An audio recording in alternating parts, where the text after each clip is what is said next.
ছিল একটা গার্লফ্রেন্ড, খুব কিউট, খুব সুন্দর দেখতে, একদম ছাগল ছায়ের রকম। কিন্তু কে জানে রে কোন কুকুরে নিয়ে চলে গেল।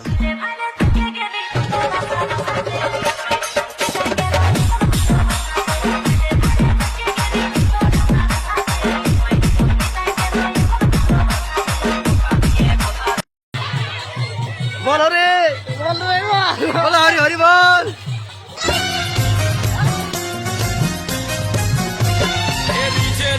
নতুন পায়ে দমে দিলি করে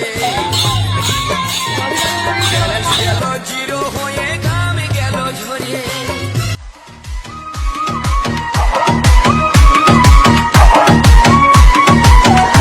कितनी औसम है।